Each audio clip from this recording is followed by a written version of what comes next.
This happened back in 2017, when I was around 18 and living in a dorm in Kyiv. The dorm was in the worst possible place that you could put students, tucked inside a quiet neighborhood surrounded by 9-floor apartment buildings, with strollers out front and elderly women sitting on benches. Not exactly ideal. Logistics were awful too, especially at night, with our nearest metro station being about a half-hour walk away. It was exam season, and I was just finishing my second year. I'd been up studying non-stop, running on all-nighters and a fridge full of Red Bull. What can I say? German was brutal. Well, one night, in the middle of cramming, I got this unbearable craving for Dutch stroopwafels. My brain had clearly snapped from too much caffeine and too little sugar, along with sleep. I knew I needed a break, a walk, and a cigarette. My roommates were already asleep, and my best friend was still buried knee-deep in her textbooks. So I grabbed my wallet and my cigarette case, because priorities, and went out, alone, at 1:30 a.m. Yeah, I know, but honestly, it wasn't that unusual. We went out late all the time. This wasn't the safest neighborhood, but it wasn't the worst either. Maybe second or third worst. So I hit the streets. Important side note though, our dorm had a curfew.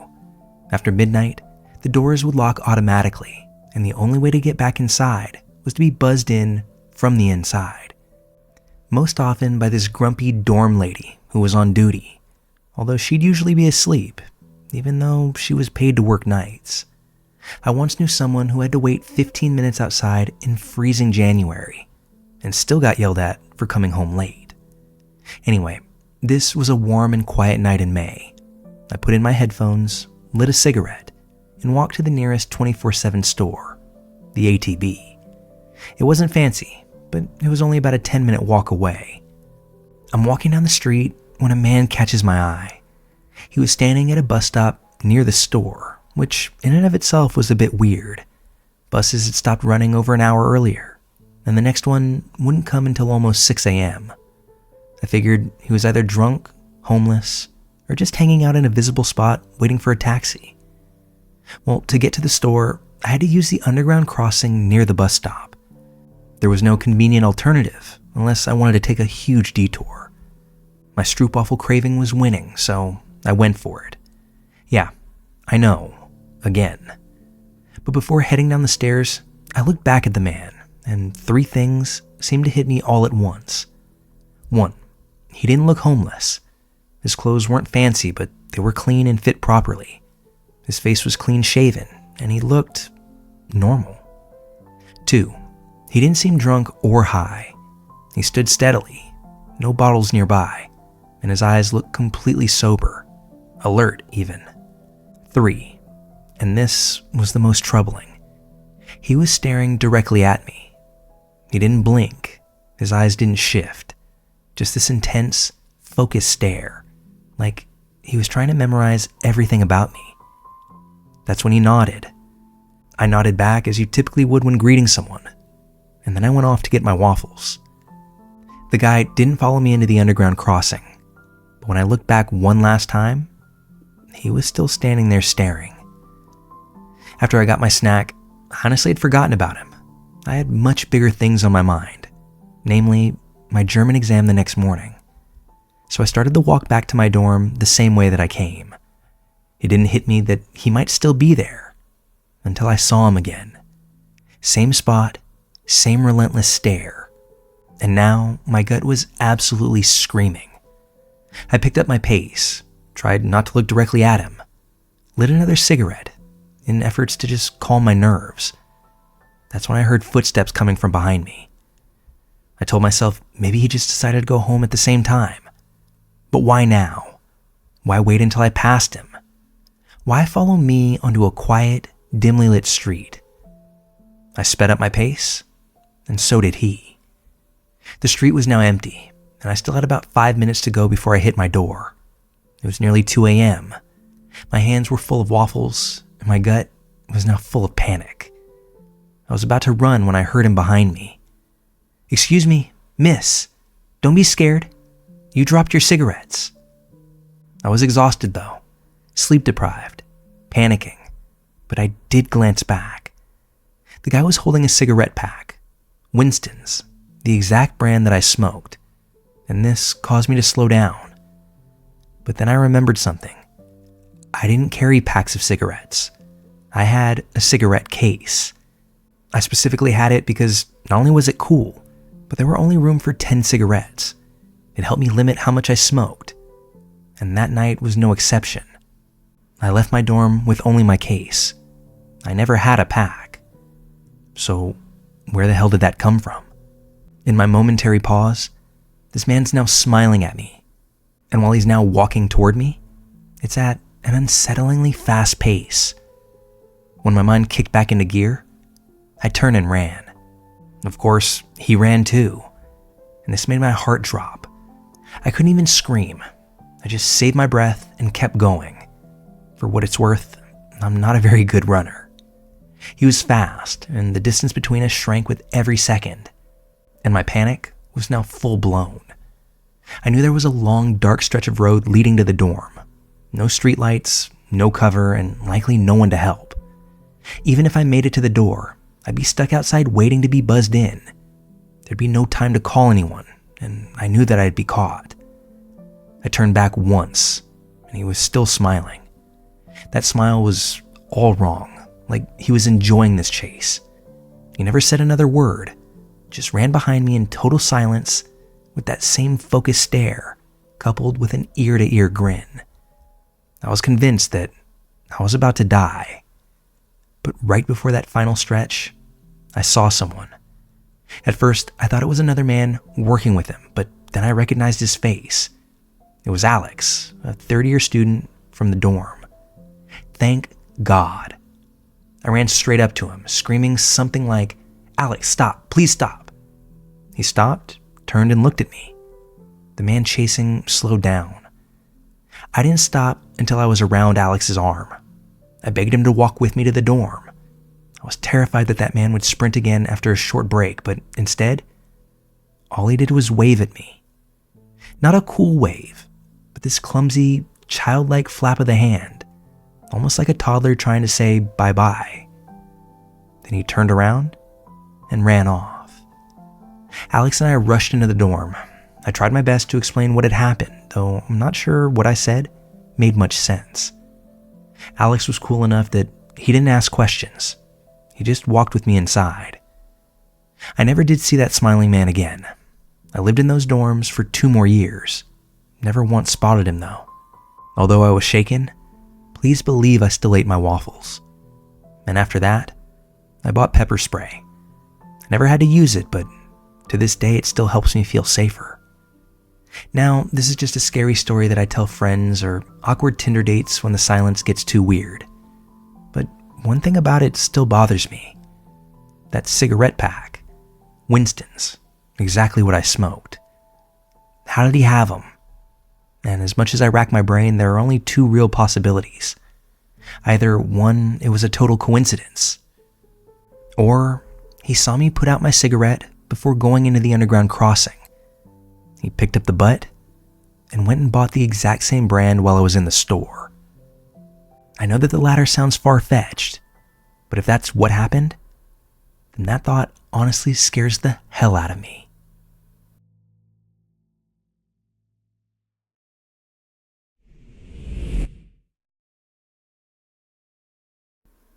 This happened nearly 15 years ago now. I'm a male, and at the time of this story, I was 15 years old, about 5'5" and 132 pounds. I was a wrestler, so I always knew my exact weight and kept myself extremely lean, but I still had a fairly muscular build.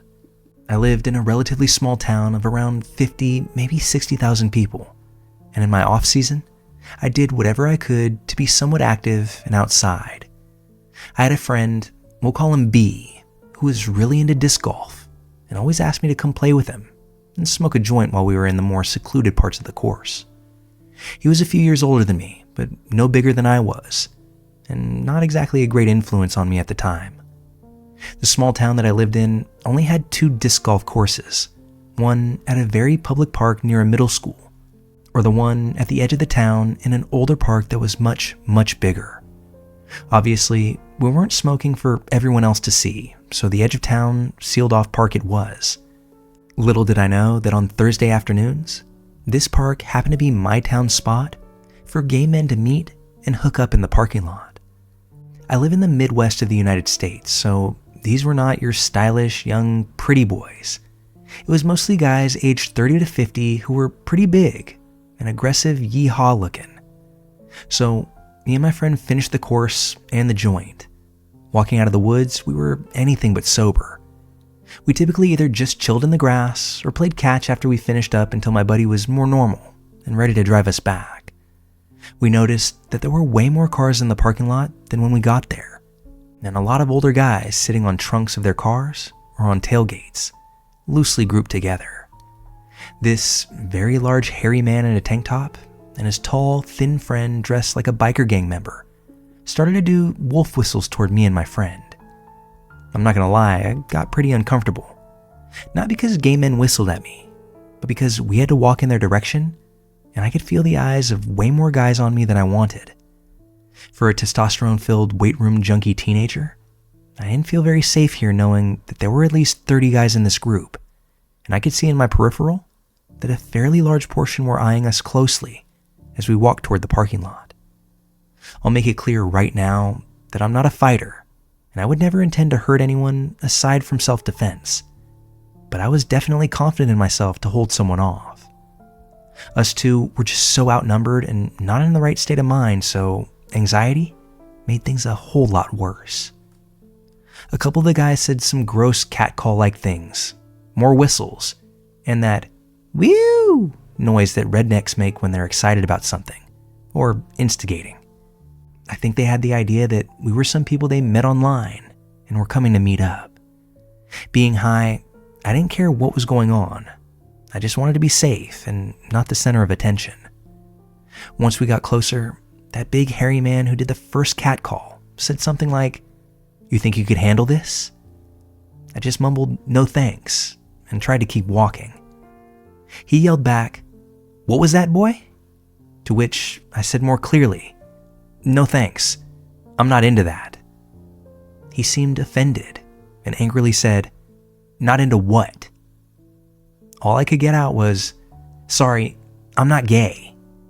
And he seemed to be offended by the word gay, again asking me to repeat myself in a very aggressive tone. So I corrected myself and said, "I'm not a homosexual."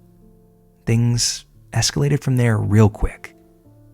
The man stepped forward from leaning against a truck and grabbed my wrist. He said, "Well, we can fix that. Don't get excited. I didn't do some cool fight move to attack him. Just a simple wrist roll, and using that momentum, a quick push of the elbow to turn him around so that he would have his back to me, and I could get by without anything more." He said, "Touch me like that again, and we'll get the both of you." Another guy made his way over to B, who was much less the calm and chill type of stoner that I was. I can only describe what he did as one of those kicks or sidesteps off a wall, but to that guy's chest, abdomen area. He then ran off while yelling, "Get f***ed, man." Very quickly, bunches of guys began to stand up from their seats on the outside of their cars and motion our direction. I started booking it for the car too, and Mr. Skinny Biker Man was running right after us. Thank God it was just him running, and not multiple guys chasing us, or this story might end up a bit different. I was faster than B, so I got ahead of him, and picture us running across a parking lot to his truck that was facing us, backed into a stall. I got around to the passenger side quickly, with B still about 100 feet from the truck. He tried to cut to the right and make it to the driver's side of his little S10, but Skinny cut him off and sent him to the passenger side. I ran around the back of the truck as fast as I could to the driver door, and B slid his keys across the roof to me. I hopped in, well aware that I didn't want to be driving right now in this state of mind, much less in such a crazy situation, and even more less in someone else's vehicle. Still, without thinking, I started it and skirted out of the parking lot while Skinny banged on the bed of the truck chasing. But that's not the end. A truck and a car are on their way right behind me.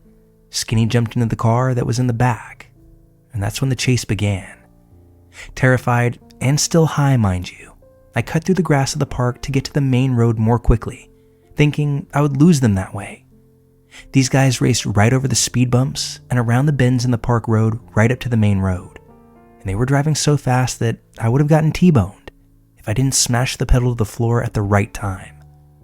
I'm so stressed that I start silently crying while driving, thinking of how horrible the possibilities could be. Any contact wearers in the audience know that when your eyes are dry, like from the smoke, then they rapidly get moist, contacts tend to drift a bit until they find their place again. This definitely wasn't ideal for someone with awful vision driving twice the speed limit down a road in the middle of town. So I started turning down residential streets, weaving in and out, being tapped on the shoulder by B to keep my speed up, because the two were still right on our rear bumper. I even made some risky U-turns, and they followed right along. This chase lasted over 10 minutes of me frantically driving through main streets, residential roads, back alleys, and everything else that I could to try to get away. I was so scared that the best case scenario ended in us getting pulled over and myself obtaining a permanent record for DUI at the ripe age of 15. But a stroke of luck and a surprisingly quick reflex came to my aid. B yelled, "Cop," and pointed to a parking lot to our left, where there was a police cruiser probably just waiting to catch someone speeding or running red lights on the semi-busy road we ended up on. I whipped it into the parking lot and parked a couple stalls down from the cop. The truck prepared to turn but stopped right in the middle of the road. So once the person behind him realized what was going on, that car following him had to swerve and popped a curb. This caught the officer's attention. He backed out and the two vehicles split different ways and were out of sight before the cop even got out of the lot. I never went back to that park any time other than the mornings after that. I'm so thankful that nothing bad came of that incident, and we made it out completely unscathed.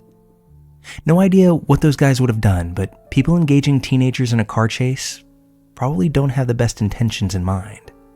Funny enough, or whatever the opposite is, this was actually my first time in life being sexually harassed too. You would think being in a car chase might be fun or exciting, but I just felt so powerless, like I had no control, like nothing I could do would both get these guys away from us and simultaneously not get me arrested. By some divine twist of fate, not only did we get away from those guys, but nobody had to call their parents from the police station, or worse. Pretty much a win on all fronts. Even though I'm well into adulthood now, this still makes up one of the strangest encounters I've ever had, and I find myself thinking about it every now and again. I don't really know what we could have done to avoid the situation, save for not disc golfing that day. I don't feel like we invited that attention, and we certainly tried not to feed into it. Things still escalated though, and anytime I'm back in my hometown now, I steer clear of all parks on Thursdays.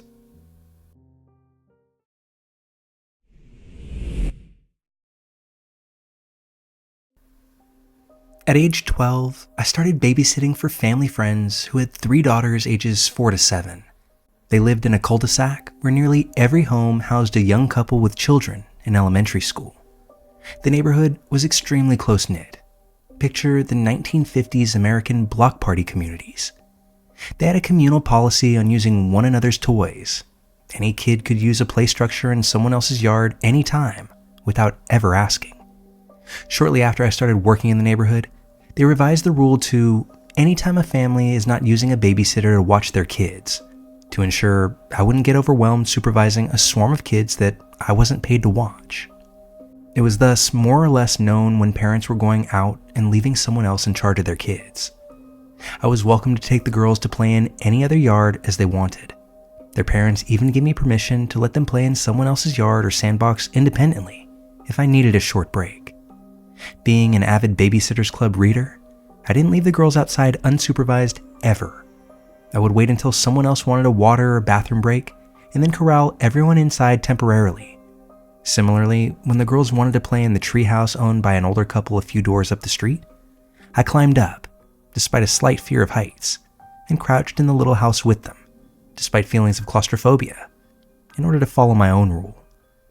I don't recall whether my everyone inside, everyone outside together rule preceded the first odd interaction I had with the immediate next door neighbor or not, but when the police questioned the girls I babysat years later, They said nothing bad ever happened when I watched them because I set up that weird, sometimes annoying rule.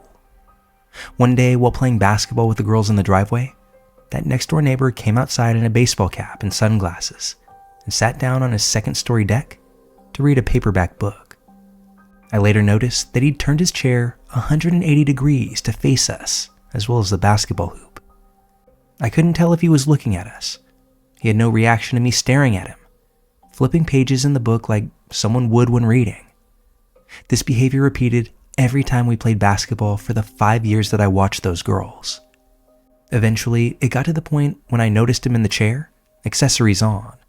I would suggest a game that we could play inside or in the front yard, well out of his view. This strange neighbor was familiar to me as he went to my church. I'd never seen someone kneel in a pew, head bowed and hands folded, with the same level of intensity before or since. Once when my family was seated behind him, the priest came over to ask me to lead the children's mass during the homily because the usual person was out sick. This guy turned around and glared at me, like I personally set out to interrupt his prayer time. When I worked in the church nursery during various masses, I would often make eye contact with him as he waited in line outside the nursery door to use the restroom. From what I gleaned from our family, friends, and other people in the neighborhood, the odd basketball observer was a nice guy who gave up his apartment and job in the city to move in with and care for his sick, elderly mother. Since everyone thought this guy was great, and since he went to church, keep in mind this was well before the Catholic sex scandal broke, I figured I was in the wrong for finding him creepy. Even as young as 12, I was used to guys in their 40s or 50s asking me to go somewhere with them, or driving by slowly as I walked, biked, or jogged, just to make lewd comments. I figured I was projecting those experiences onto this awkward, quiet guy who was doing nothing wrong. For instance, I was certain that if the guy next door was a creep, he wouldn't miss the opportunity to watch with his sunglasses on and book in hand, while the kids and I went swimming each summer when the family opened their above-ground pool. But he never set foot out on his deck when the kids and I donned swimsuits to play in the pool or backyard. I was more convinced that I was conceited and mean. Then, when I was 15 or 16, I caught him looking in the window as I cleaned up after movie night. The girls and I put on a film after bath time, and instead of watching it theater style in total darkness, we kept some lights on so I could braid the girls' hair. The big screen TV we used for movies was located in an addition on the house with floor-to-ceiling windows. Though my parents were OCD about shutting blinds and curtains when the sun went down to prevent people from seeing in, our family friends had no window treatments on the big modern windows. When I turned off the last light in the room, the floor lamp right next to a window facing the neighbor's house, I could see into the darkness outside, where that weird man sat on his deck in a chair in line with the window I was looking through. I looked over my shoulder and realized he had a direct line of sight on where the girls and I sat on the floor during the movie. As I looked back towards the house, I got a glimpse of him hustling inside. I would have doubted I'd seen him at all if he had not left the chair in an unusual spot. After watching him turn the chair around to read during many a basketball match, I knew where the chair sat that night, facing the window into the family room. That was not the chair's usual position on that deck. After that incident, I would suggest playing board games in another room or insist on watching movies theater style to ensure that he couldn't peep on what we did that night. Once the girls were asleep, I avoided the family room entirely because I was paranoid about being watched. If I wasn't in the kitchen doing homework or reading, away from all windows, I'd walk around the original first floor footprint of the house, where all the windows had curtains. The first time the parents noticed my change in routine, they insisted I could watch TV or movies in the family room. I didn't mention anything to them because I was worried my concerns were silly. When I was 17, my family heard an evening cable news story about a man in our town caught in a police sting operation, one in which a woman pretended to prostitute her 2-year-old. When they raided his house, the police found a ton of CP on his computer. Our family friends called a couple weeks later. They wanted to know how I knew the man next door to them wasn't safe. That was the guy I'd heard about on TV. As they described it, the police found his blog where he wrote about his obsession with one of the girls who lived next door to him. It detailed his fantasies involving her and his plans to act on them. Things like lying in the treehouse for hours, hoping to corner her when she climbed up alone to play. Many of his entries focused on taking advantage of or kidnapping the girl while the babysitter was in charge. In his head, babysitters were like the ones in old movies, talking to friends on the phone or making out with the boy they invited over instead of caring for the kids. As it became clear that I did neither one of those things, his plans evolved into killing the babysitter before taking the girl and getting the hell out of Dodge. After talking to the girls to ensure that they weren't victims, the police suggested I might know something to have acted the way that I did. All the pieces, the frequent run-ins at the church when I had children in my care, or the weird things he did when he knew I was watching the kids next door, all fit together seamlessly. I was relieved that I wasn't mean-spirited or imagining things. I was perhaps conceited. The focus was not on me, but on the kids, although I wasn't crazy for noticing.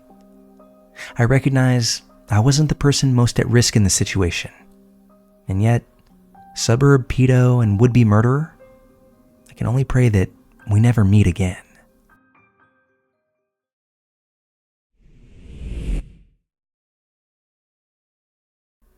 This is an ongoing situation, and I'm going to be honest, I don't really know what to do about it. My house sits fairly far back from the road, around 150 feet roughly, maybe a little further. Between the entrance to my driveway and my front porch, I have 3 vehicles parked that would obscure the view from anyone walking or driving by. I live out in the country, on a side road with no stores or anything along it or nearby. So someone getting lost looking for an address or something out here is unlikely. There's really no reason to be here at all unless you know someone, and while the road's a couple miles long, there's only 6 houses on it because it's an agricultural area with wide gaps between neighbors. No streetlights, literally almost pitch black out here at night. About a week ago, I was waiting for the mom of the boy that I sit to come pick him up. It was still pretty light out, maybe 7 p.m., so we were just about to hit twilight. When the kid's mom came to get him, she and I were talking outside the car for a minute while he was finishing a match on Apex, when we both heard a noise that sounded like someone trying to stifle a cough. This came from the kiwi orchard bordering my house. I thought it was our kid because he tries to jump scare me all the time lately, despite stealth not exactly being in his wheelhouse. So coughing or laughing when he's setting up to try to get me and giving away his position is quite the common thing. So I paid exactly 0 attention to it. But a couple of minutes later, he came flying out of my front door, and they left. I didn't even realize it until later that was weird because who the was coughing in the orchard? But at the time it was just, it didn't even register. Well, later that night, I'm sitting outside on my front porch smoking. It was sometime between midnight and 1 a.m. My lighter was dead, so I lit my cigarette in the house on my stove, then ran outside with it. I was sitting with my back to the road smoking. I had no porch lights on. My phone was on the dimmest screen setting because I didn't want to entice the mosquitoes. About halfway through my smoke, a man spoke up from somewhere near me and asked if he could have a cigarette. It surprised me so much that I nearly froze. I literally thought that an ad had popped up in a background tab on my phone or something like that. Then he said it again.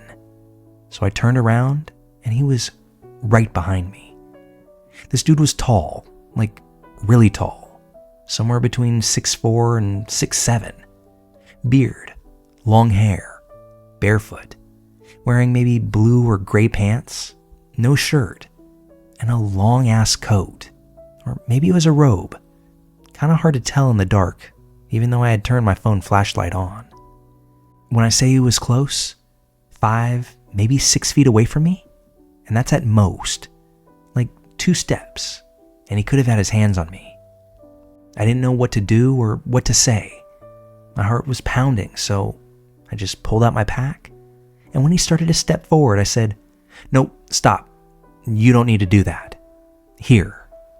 And I just tossed him the whole damn thing. When I told him to stop, he did. But, like weird, he stopped and put his hands up to chest height, palms out, and he said, "That was a good idea to toss it." Then he just stood there for a second.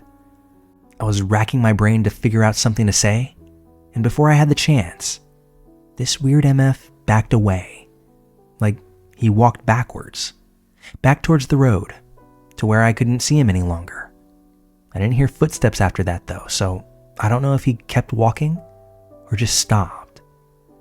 I also have no clue how the fuck he got so close to me, or where he came from, or how he even knew I was smoking, unless he was nearby enough to smell it or something, because it's not like he heard me light it. I'd never seen this man before this evening. I've heard noises coming from around my house every single night since though. Not like right up on my house or where my cameras would catch him, but like noises in the orchard, near the canal, still far too close for comfort. I'm not sure what to do. I asked the sheriff to patrol out here if they could, but they're almost never out this way, and I can't exactly report him if I don't know where he is, or if he's doing anything to be reported for. It creeped me the fuck out though, and I have a weird feeling about the dude, although I don't really know what I can do about it.